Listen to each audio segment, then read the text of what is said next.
Wagwan everybody, in GTA Vice City, the protagonist, Tommy Vercetti, is being sent to Vice City by his boss, Sonny Forelli, in order to build a drug empire there that would generate profits for Sonny's Mafia. The whole operation does not start all that well, as the deal that was meant to give Tommy a head start in the shape of 20 kilograms of cocaine was interrupted by mysterious assassins. Tommy, by a miracle of God, managed to stay alive. However, the assassins took either the money and the drugs. Sonny was angry, and Tommy promised him that he shall retrieve the stolen merchandise as well as the money, and that he will exact revenge on those who stole it to begin with. Tommy never fulfilled this promise, but he managed to become a drug lord nonetheless. However, he decided to keep all of the profits for himself and not as he was asked, so to give a significant percentage of it to Sonny's Mafia. This angered Sonny, who came down to Vice City to get what in his eyes belonged to him. For that decision, he paid with his own life, as Tommy turned out to be a better shooter than him and all of his soldiers combined.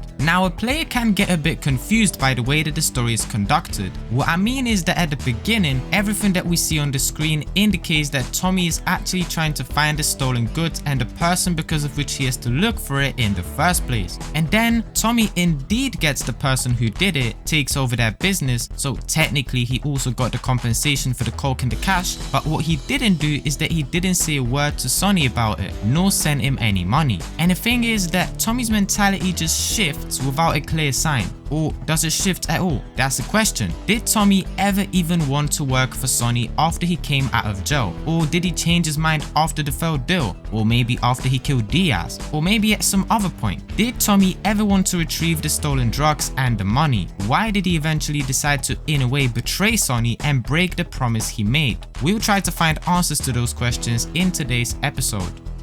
First, let's focus on the pre-transaction period. So in other words, let's try and answer the question, what was Tommy's plan prior to the failed deal? What was his approach to Sonny's request? In order to answer that question, we must recall a few circumstances. Remember that Tommy just got out of jail after a 15-year sentence. Tommy was a very smart and skillful guy, especially in the criminal world. He got locked up because Sonny saw his potential and feared that soon Tommy is going to want to replace him at the leader's position in the Forelli Mafia. Therefore, he asked him to go to Harwood and kill one man, but in reality lured him into a trap where 11 hitmen were waiting for Vercetti. Tommy miraculously managed to win this fight, but was left with no chance once the feds arrived. What is important in all of this is that Tommy could not be sure that it was Sonny who sent all those assassins. He could only guess. Now, going back to 1986, when Tommy got released from jail, Sonny wants Tommy to go sell drugs in Florida as a matter of expansion. Now, we can't be sure on what Tommy thought about it, but there certainly is room for speculation.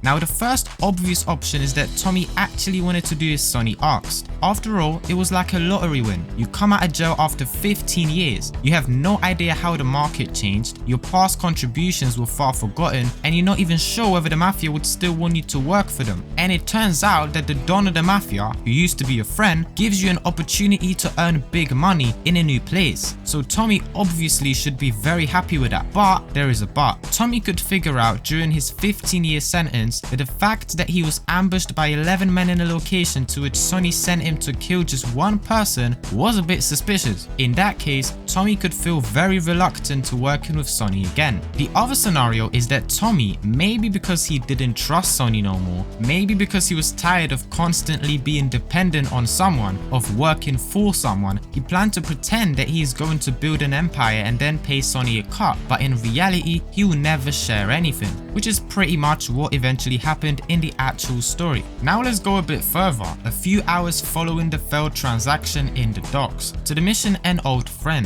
in which Tommy calls Sonny to report to him what happened. He tells Sonny about the ambush and that the goods were lost, which infuriates Sonny. What I'd like to emphasize is that Tommy is upset about what happened. His body language indicates that he kind of feels guilty for this whole fiasco, and I sense a bit of self-disappointment in his movement, as if, you know, he feels like he let Sonny, his old friend, down. This is all greatly summarized by him chucking his phone into the ground out of anger. After all, Tommy had no reason to be pretending. He was on the phone. Sonny would not see his body language, so that proves that Tommy's emotions that he's shown were genuine. This suggests that Tommy at this point wanted to actually realize Sonny's request, which is to kick off a drug selling operation in Vice City and give a piece or two of this cake to Sonny. Therefore, it would mean that Tommy at this point did not yet realize that the person because of whom he got locked up was Sonny. If he knew that and his plan would be to trick Sonny, I think his body language would be different, as in he would probably be upset as his head start just went off itself, but a feeling of I let him down would not be present. But maybe I'm just being crazy and overinterpreting stuff, obviously. So the scenario in which Tommy's plan was all along to pretend to Sonny that he'll obey just to grab a nice little head start and then cut ties at the right moment is still 100% valid.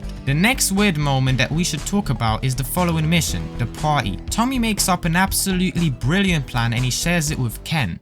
You're gonna find out who took our cocaine, and then I'm gonna kill them. I mean, I don't know exactly what Tommy means here. Does he refer to the kind of takeover as he later done with Diaz? Because in that case, it makes sense, but if you take this plan in a literal sense, then it aims to achieve literally nothing. But then, as he leaves, he has a line of dialogue in which he shares his thoughts of the situation. What does that guy think he is? Now I gotta dress like a chump as well as hang out with them? I like this shirt. He is irritated that he has to hang out with them, which probably refers to the people at the party to which he's headed, Colonel Cortez and so on. And now I don't really get it, as what did he expect? That Ken magically will find out who took their cocaine? Magically find out where they are? Would give Tommy a gun so he can go there and mash them up and take back what's theirs? It really is a challenge for me to rationally interpret Tommy's words. Then he arrives at the party and says to Colonel that he is looking for his merchandise. Colonel tells him that he's looking into the matter, but it will take time. Then Ricardo Diaz arrives and says these words. Our business is very trying. Barbarians at the gate. A time for rewarding one's friends and liquidating one's enemies, amigo.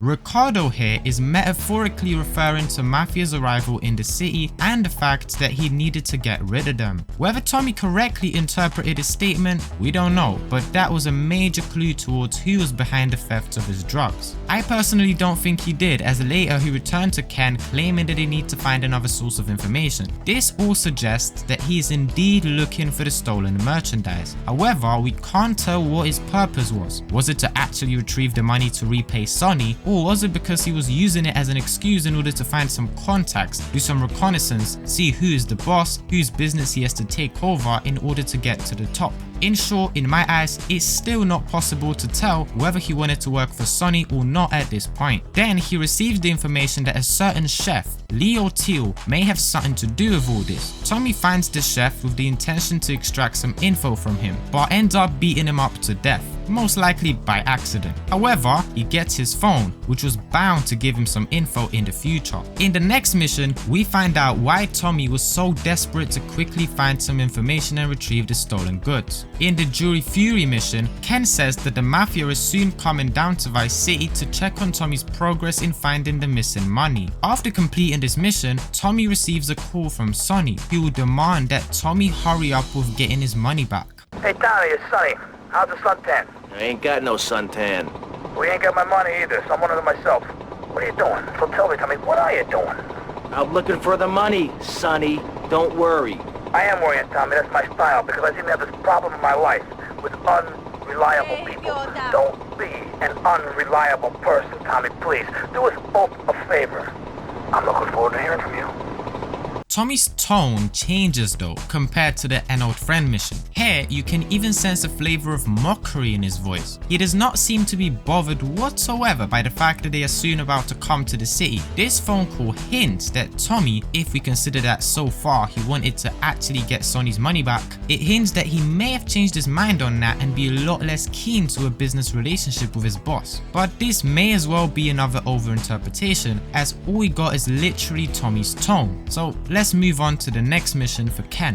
the mission in which Tommy meets Avery Carrington. Avery presents a proposition to Tommy. He assures that if Tommy helps him, he will stop Sonny's delegation that was meant to supervise Tommy from arriving to the city. Tommy does not think twice. He accepts the offer. This shows that he didn't care about the Mafia. He did not have an issue with Sonny's men getting killed by Avery. Plus, he did not want to be supervised, most likely because he didn't want Sonny to figure out that he wants to build his own operation until his gang is strong enough to be able to face Forelli's Mafia. At this point, I am almost certain that Tommy did not care about the Mafia, did not want to fulfill the promise he made, and didn't want to pay Sonny a cut from his future empire. Why though? Well, since the An Old Friend mission, he may have thought the situation through and get irritated by the fact that the Mafia is blaming him for something that in reality was not his fault at all. Cause what did he do wrong? Nothing. He barely survived an ambush that he had no control over. It was more of Sonny's fault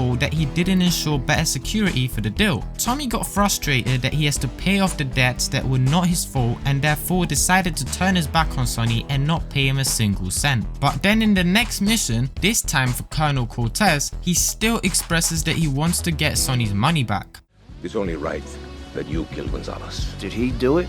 It's the money that's important to me. But this makes sense, as Tommy did not look for the money to return it to Sonny, but in order to invest it so he can more quickly get his operation going. Plus, he still wanted to find out who mashed up the Viceport deal, as there was a big chance that it would be someone important and influential, possibly his main target or his potential competition in the future. In any case, Cortez asks Tommy to kill his right-hand man, Gonzalez, who, according to Cortez, spilled the beans about the infamous transaction. And as shown in GTA Vice City's story, Gonzalez secretly acted as Diaz's snitch within the Cortez's organization's ranks. It was most likely him who squealed to Diaz about the deal in Viceport, which allowed him to interrupt it in order to not let any competition into the local market. What I'm trying to say is that this was a perfect opportunity for Tommy to question Gonzalez about who stole the money and the merchandise. It was quite an obvious thing to do, however, that is not what Tommy eventually did. He just did exactly what Cortez asked him to do, went and simply killed Gonzalez, no questions asked. As opposed to Leo Teal's case, this was not an accident, it was a deliberate action. Tommy could have interrogated Gonzalez and then kill him. This way he could find out something about the deal and still fulfill Cortez's asking. It remains a mystery for me why he didn't question him. Maybe he just didn't think about it, that's all I can think of. Cause it can't be that he suddenly changed his mind and no longer wanted to retrieve the cash, as in the next quest for Cortez, he yet again expresses his willingness to find the missing money.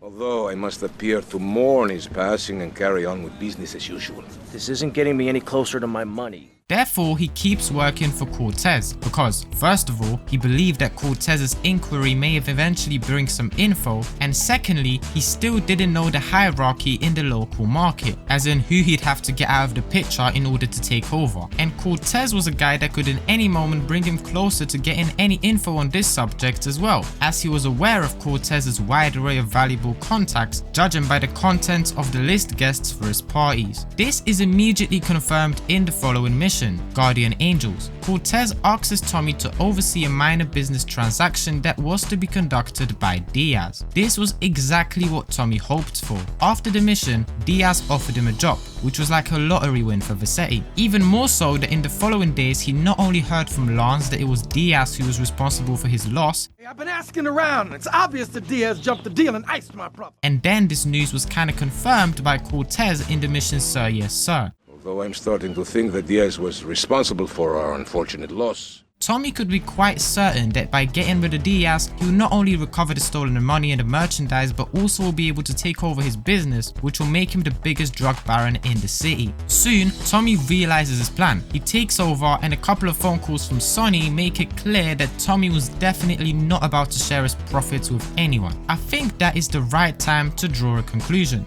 The conclusion is that there are two possibilities. The first one is that Tommy initially wanted to actually pay Sonny a cut, and after a failed deal, actually retrieve the money for him. However, eventually he changed his mind not any later than the mission called Riot, where he openly agrees to Sonny's delegation to be killed, which is a clear indication of his snubbing of the Mafia. This theory is strongly supported by Tommy's body language, especially in the An Old Friend mission, which could be interpreted as if he felt like he let Sonny down. The reason for which he changed changed his mind was that he got irritated that he had to pay the price for the fact that the deal was ambushed. Despite that he had no fault in all this, he didn't do anything wrong, yet the whole blame landed on him. Therefore, he decided not to work for Sonny and to not pay Sonny anything out of his future operation. The other possibility is that Tommy's plan all along was to pretend that he's going to work for Sonny, just to claim a head start in the shape of 20 kilos of snow that would help him build his own drug empire.